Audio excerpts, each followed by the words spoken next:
Kungfu nyaris punah.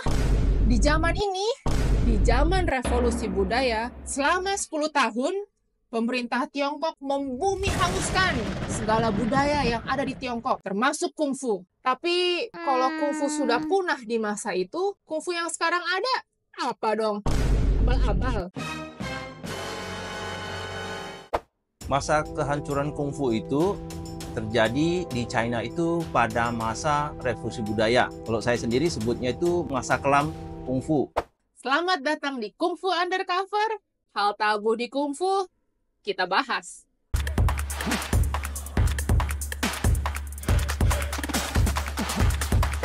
Tahu nggak, di zaman revolusi budaya, kungfu dimusnahkan.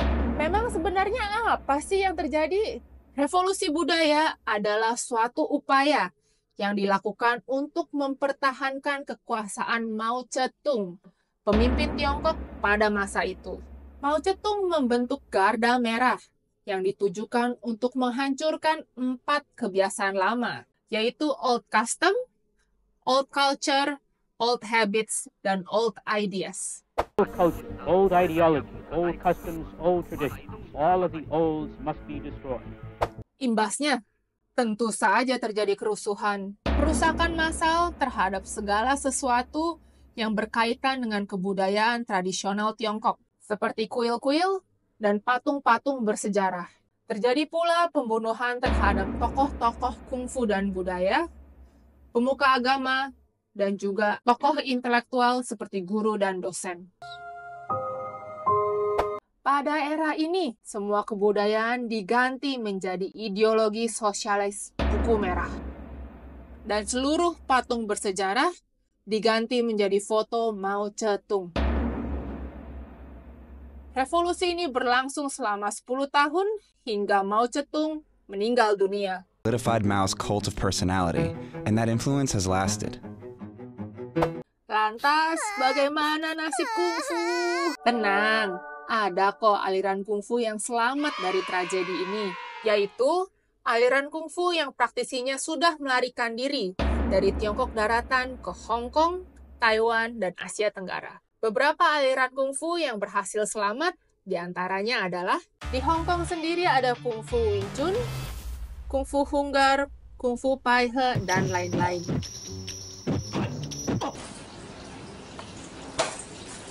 Di Taiwan ada kungfu Bajikuan, kungfu Tanglang, dan Tai Chi.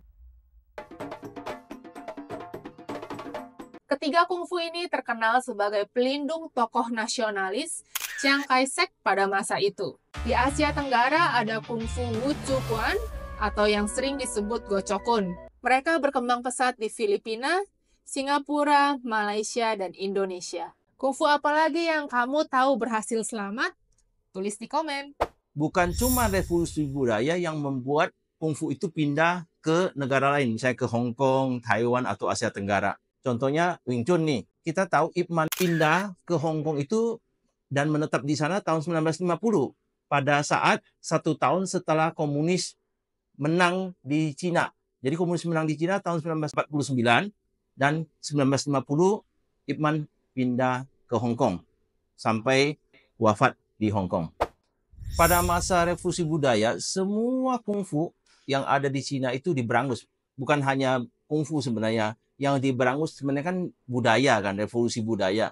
Jadi agama, seni, semua diberangus. Kalau khusus di kungfu kan tadi semua diberangus, bukan jangan diberangus, tapi malah dibunuh kalau kita berani untuk buka kelas atau melakukan perlawanan.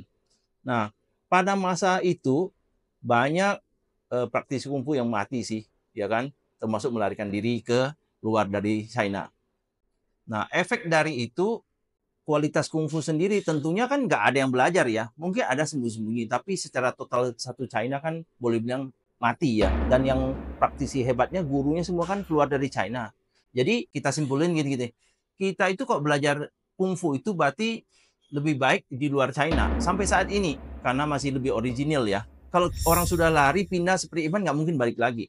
Termasuk bukan hanya Ip Man, kungfu seperti Mantis, ke Hunggar yang lain juga pasti sudah lari. Dan mungkin nggak akan kembali.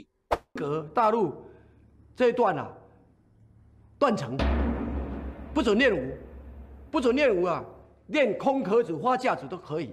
要对练的时候，手法交代不清楚了，手法了，拳理、法理、公理、道理、方法、战斗讲不出来了，慢慢就失传了。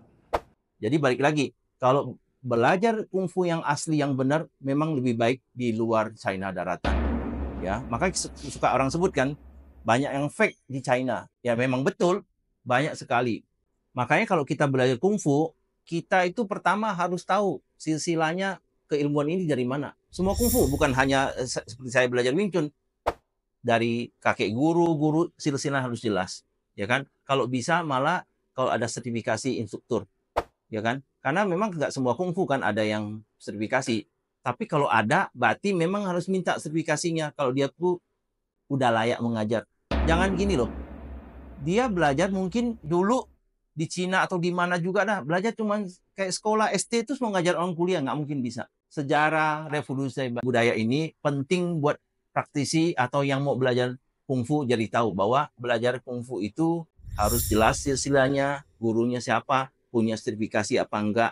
Kalau memang punya sertifikasi lebih modern ya, punya sertifikasi. Jangan sampai gini, kamu belajar sia-sia itu hanya dia sendiri mungkin belajar dari buku atau cuman dari YouTube aja. Itu kira-kira. Jadi kesimpulan episode kali ini, kungfu memang di bumi hanguskan pada masa revolusi budaya. Namun bukan berarti kungfu sepenuhnya punah karena banyak praktisinya yang melarikan diri dari Tiongkok daratan. Sekian episode Kungfu Undercover kali ini. Jangan lupa like, komen, dan subscribe. Bye-bye.